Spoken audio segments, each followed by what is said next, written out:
Hello students, welcome to my channel. आज की video के अंदर लाया हूँ फिजिक्स की एक और अमेजिंग ट्रिक, जिसकी मदद से हम निकालेंगे जेईई मेंस का कोई भी क्वेश्चन मात्र 1 मिनट के अंदर। तो चलिए देखिए कैसे करते हैं। आज की जो ट्रिक है वो डिपेंड करती है रिफ्रैक्टिव इंडेक्स के ऊपर, ठीक है, और रिफ्रैक्शन के ऊपर। अगर आपने रिफ्रैक्शन का टॉपिक पढ़ा है, इसको अच्छे से समझा है तो बहुत बढ़िया बात है, और अगर नहीं समझा है तो मैंने रिफ्रैक्शन के ऊपर कंप्लीट 4 वीडियोस बनाई है, और वो भी इतनी डिटेल के अंदर। क्या मेरी बनाई गई वीडियोस के अलावा आपको कोई भी ऐसी वीडियोस नहीं मिलेगी जो इतनी डिटेल में हो, जिसके अंदर एक एक मैंने अपेरेंट हाइट, नॉर्मल शिफ्ट और सब चीज़ों को मैंने डिस्कस किया है। तो आप उसको जरूर देखिए, ठीक है, क्योंकि अगर आपने वो वीडियो देखोगे तब आपको समझ में आएगा ट्रिक कैसे वर्क कर रही है। तो यार मैंने आई बटन पे लिंक दे दिया, जाकर वो वीडियो जरूर देखिए, आपको समझ में आ जाएगा कि ट्रिक कैसे वर्क कर रही है। तो आज की जो ट्रिक है वो वर्क करके, अगर हमारे पास किसी भी लिक्विड का रिफ्रैक्टिव इंडेक्स दे दिया जाता है, किसी लिक्विड का रिफ्रैक्टिव इंडेक्स या किसी मीडियम का रिफ्रैक्टिव इंडेक्स अगर हमें दे दिया जाता है, वैसे तो लिक्विड का ही होगा, ज़्यादातर क्वेश्चन आपको लिक्विड के ही देंगे, ठीक है, और आपको ये दे दिया जाए कि वो लिक्विड किसी पॉट के अंदर कितना भरा हुआ है। जैसे कैसे, इसको ज़रा समझते हैं। मान लेते हैं ग्लास हमारे पास में, ठीक है, इस ग्लास के अंदर एक लिक्विड भरा गया।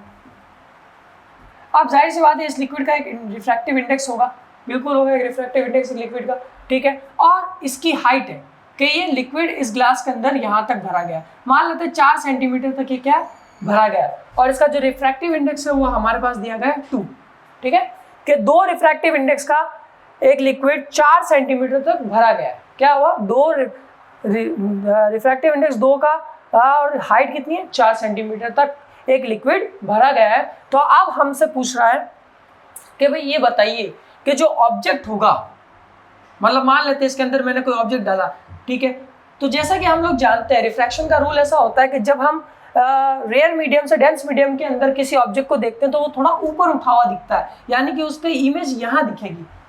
वो एक्चुअल में तो वो यहाँ होगा, लेकिन दिखेगी कहाँ पर, यहाँ पर। ये रिफ्रैक्शन का लॉ होता है, जिसके बारे में मैंने डिटेल में सब कुछ समझाया हुआ है कि एपेरेंट हाइट क्या होती है, इसी को एपेरेंट हाइट बोलते हैं, ठीक है। तो मैंने डिटेल में समझाया कि एपेरेंट हाइट क्या होती है, एक्चुअल हाइट क्या होती है। आपको जाकर वीडियोस देखनी पड़ेगी, तब आपको ये ट्रिक भी समझ में आ जाएगी, ठीक है। तो ये होता है एपेरेंट हाइट। तो हम इस ट्रिक की मदद से ये निकाल सकते हैं कि जो ऑब्जेक्ट होता है उसकी इमेज एक्चुअल में कितनी सेंटीमीटर ऊपर बन रही है इस पॉट के अंदर, इस ग्लास के अंदर। चाहे कोई भी पॉट दिया हो, कोई भी ग्लास दिया हो, अगर आपके पास रिफ्रैक्टिव इंडेक्स दिया गया है और लिक्विड की हाइट दी गई कि कहाँ तक लिक्विड भरा है, तो आप ये निकाल सकते हैं कि ऑब्जेक्ट की इमेज कितनी ऊपर बन रही है इस ट्रिक की मदद से। कैसे, हम फॉर्मूला लगाएंगे x = 1/1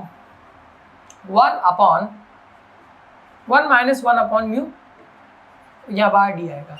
हाँ, इस ट्रिक के 2 पार्ट है। ये पहला पार्ट इस हिसाब से वर्क करता है जब हम रेयर मीडियम से डेंस मीडियम में किसी चीज को देख रहे हैं। मैं अभी, मेरी आंख जो रेयर मीडियम में, यानी कि रेयर मीडियम से मैं डेंस मीडियम, क्योंकि पानी डेंस है कंपेयर टू एयर, ठीक है, तो जो एयर है, मेरी आंख अभी एयर में और मैं लिक्विड के अंदर देख रहा हूँ। लिक्विड क्या है, एक डेंस मीडियम है। तो ये ट्रिक के 2 पार्ट है। पहला पार्ट वर्क करता है कि हम अगर रेयर मीडियम से डेंस मीडियम में देख रहे हैं तो ऑब्जेक्ट की डिस्टेंस कितनी होगी। तो कैसे निकालेंगे, सिंपल है।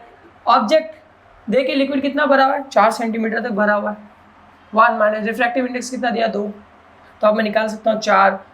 इसको मैंने माइनस किया तो कितना आएगा, 1/2, फिर 4 आप मल्टीप्लाई बाय 0.5, इसको मल्टीप्लाई करेंगे तो आंसर कितना आएगा, 2। यानी कि जो ऑब्जेक्ट होगा उसकी इमेज जहाँ पर ऑब्जेक्ट होगा उससे 2 सेंटीमीटर ऊपर की तरफ दिखाई देगी। इसी को कहा जाता है, हमारा नॉर्मल शिफ्टिंग भी बोला जाता है, और इसको कहा जाता है डिस्प्लेसमेंट भी बोला जाता है। और नॉर्मल शिफ्टिंग में से ज़्यादा बेटर रहेगा बोलना, क्योंकि नॉर्मल शिफ्टिंग तो एक पूरा टॉपिक है जिसके बारे में मैंने डिस्कस किया हुआ अपने रिफ्रैक्शन वीडियोस के अंदर। तो ये ट्रिक है जिसकी मदद से आप निकाल सकते हैं कि ऑब्जेक्ट का इमेज फॉर्मेशन के, वो ऑब्जेक्ट एक्चुअल में एक लिक्विड के अंदर कितना ऊपर बनेगा अगर आप रेयर मीडियम से डेंस मीडियम में देख रहे हो। तो आई होप सो आपको ये वीडियो अच्छी लगी होगी। अगर इसको डिटेल में समझना है तो यार मैंने रिफ्रैक्शन का पूरा टॉपिक समझाया हुआ है, जाइए उसको देखिए, और अगर कुछ डाउट हो तो कमेंट जरूर कीजिए। और हाँ, हमारे इंस्टाग्राम हैंडल पर भी आप हमसे कांटेक्ट कर सकते हैं। अगर आपको कोई भी डाउट हो, कोई भी सब्जेक्ट में कोई डाउट हो, फिजिक्स के क्वेश्चन को लेकर, तो आप हमसे क्वेरी कर सकते हैं रिलेटेड टू और वीडियोस। तो और मिलते हैं हमारे नेक्स्ट वीडियो के अंदर। सब्सक्राइब करें, शेयर करें और लाइक करें और कमेंट करना ना भूलें।